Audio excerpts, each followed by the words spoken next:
मध्य रेल्वेचा ठाण्यातून आज रात्री 12:30 वाजता तर उद्या रात्री 12:30 वाजता छत्रपती शिवाजी महाराज टर्मिनल्स या ठिकाणाहून जो आहे तो सर्वात मोठा मेगा ब्लॉक जो आहे तो मेगा ब्लॉक सुरू होणार आहे। परंतु अजून मेगा ब्लॉक सुरू होण्यासाठी अवधी असला तरी सुद्धा काही गाड्या आतापासूनच उशिरा चालण्यास सुरुवात झालेली आहे।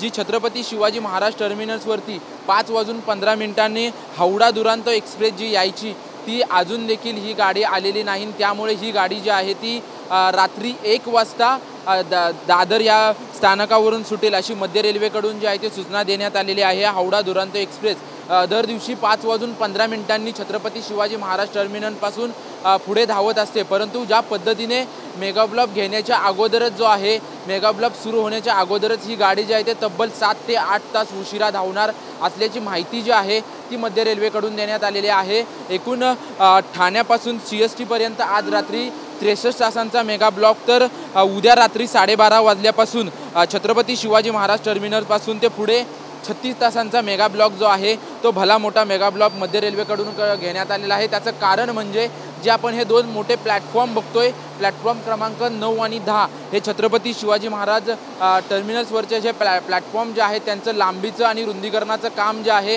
ते मध्य रेल्वेकडून हाती घेण्यात येत आहे। त्यासाठी भला मोठा मेगा ब्लॉक जो आहे तो छत्रपती शिवाजी महाराज टर्मिनल्स आणि ठाणे रेल्वे स्थानकावरती घेण्यात आलेला आहे। ज्या पद्धतीने ह्या मेगा ब्लॉक जो आहे तो घेण्यात आलेला आहे त्याच्यामुळे कुठेतरी प्रवाशांचे मोठ्या प्रमाणात हाल होणार आहेत। कारण की या 3 दिवसाच्या कालावधीमध्ये जवळपास 956 मध्य रेल्वेच्या रेल्वे ज्या आहेत त्या फेऱ्या रद्द करण्यात आलेल्या आहेत। त्याचसोबतच लांब पल्ल्याच्या गाड्यांना देखील याचा फटका बसणार आहे।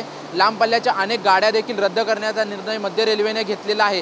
अजून देखील मेगा ब्लॉक सुरू झालेला नाही तरी सुद्धा काही लांब पल्ल्याच्या गाड्या ज्या आहेत त्या उशिरा यायला सुरुवात झालेली आहे। त्यापैकीच एक हावडा दुरांतो हावडा एक्सप्रेस जी आहे ती दर दिवशी 5:15 वाजता छत्रपती शिवाजी महाराज टर्मिनल्स या ठिकाणाहून सुटायची, परंतु ती उशिरा झाल्याने रात्री 1 वाजता दादर स्थानकातून सुटेल अशी माहिती जी आहे ती मध्य रेल्वेकडून देण्यात आलेली आहे। कॅमेरामन अथर्वसह निवृत्ती बाबर, TV9 मराठी, मुंबई।